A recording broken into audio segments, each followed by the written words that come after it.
All right, so in this video, it's two training sessions that have been sped up.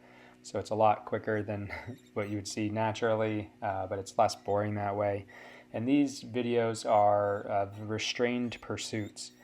Um, Initially, I started off training Giselle to get her recovered from the molt after a long layoff by training her inside the mews, calling her to the glove only a little bit, getting her used to the scale, getting her used to going in and out of the giant hood, using the leather lure, and just making sure all those things were looking good and that she was comfortable with that and that she didn't have fear or jumpiness associated with that. And then once I got to that point, then I'm comfortable, attaching her to a leash and taking her outside. And I don't do any walking around and feeding on the fist. I just go right to restrained pursuits.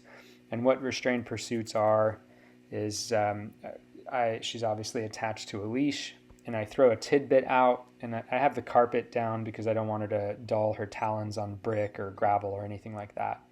And so what I'm doing is I'm holding the leash and throwing out a tidbit of food, and then slowly paying out the line and slowly allowing her to flap and basically fly towards the food. It's almost like a flying treadmill.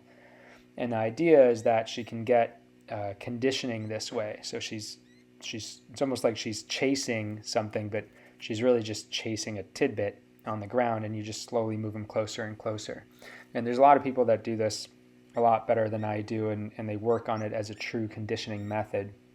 I'm just doing it as sort of a second step, an intermediary step, just to get her really comfortable with getting outside as I'm continuing to drop her weight. I believe she was around 910 grams, and in the second video she was around 900 grams. And I'll start taking her out to fly her when she's around 870 or so, 870 grams, actually flying her out in the field. And so this restrained pursuit intermediary step is not entirely necessary, but again, I've been taking a little slow with West Nile, and it's helpful to get a gauge on their behavior. And it is helpful in actually getting them conditioned.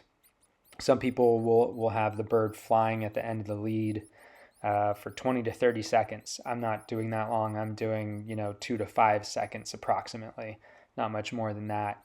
But it is a good way of getting them conditioned, and they're on a short line, and they're not really going anywhere in this scenario. Now you could also do jump ups, but I avoid that with imprint birds, or at least in this case with an imprint goshawk like Giselle.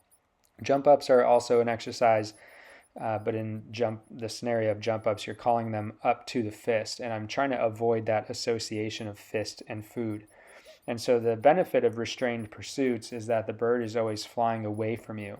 And that helps to get the focus away from you also. So that way you're not always constantly the food source. And but with a wild trapped bird, jump ups are a really good idea. It helps to solidify your relationship with them. They learn to come to the fist. They get very comfortable with it. And they also get into really good shape in that way. But again, because Giselle was an imprint, I didn't want to do it. And so in her case, I vary the amount of time she's spending flying to the food, and I vary how much food I throw out. But it's a pretty useful technique. And so I'm wrapping up here, and I'm going to put her away, and then I'm going to put her back in the mews, and you're going to see that I've actually cleaned the mews finally, which is it took me a while to get there, but now that she was comfortable, I went ahead and got the mews cleaned now that she was comfortable going in her giant hood. And you'll see she's going to start jumping back and forth from her bow perch to her wall perch. And that's what I trained her to do during the off season when she's molting, so that way she's not flying at me for food. And so you can see in fast motion, it's very obvious. But that's it for now for this video, and I'll be getting out another one shortly. Thanks for watching.